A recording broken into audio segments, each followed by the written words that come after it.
गोरिया जिंदगी में हमारा कैलू अनहरिया जिंदगी में हमारा कैलू अनहरिया दिल में बसैलू किया लगैलू सपना न कैलू हमार पूरा एगो दिया जिंदगी में हमारा कैलू अनहरिया जिंदगी में हमारा कैलू अनहरिया।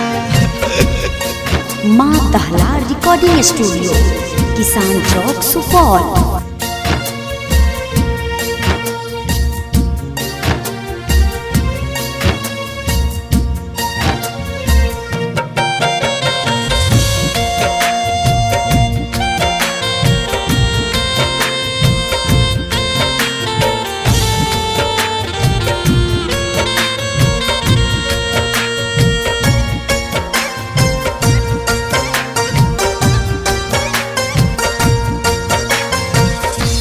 जैबू ससुराबा हमके भुलाई हमारा तू दिलावा पर बिजली गिराई।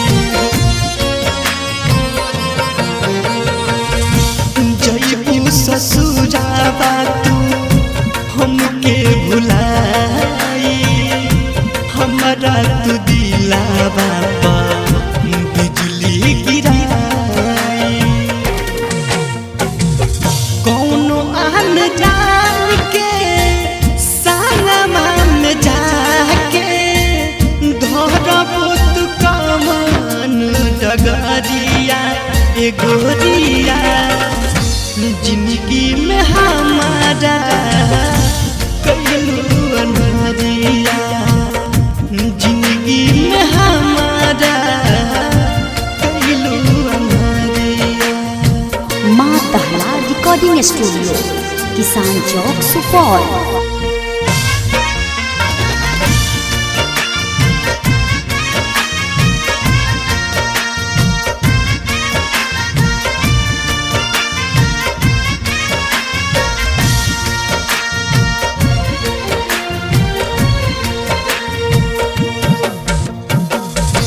दिलवा के तोड़ी जइबू शिवाला के संगमा कहले उपेंद्र कैसे कटिया बदीना।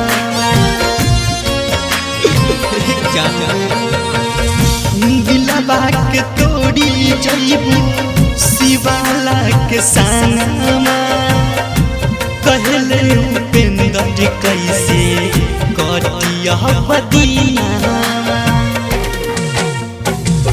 कैसे के जियब तने बता उठता रे जाबे लहरिया ए गोरिया जिंदगी में हमारा भइल अनहरिया जिंदगी में हमारा माँ दहला रिकॉर्डिंग स्टूडियो, किसान चौक, सुपौल।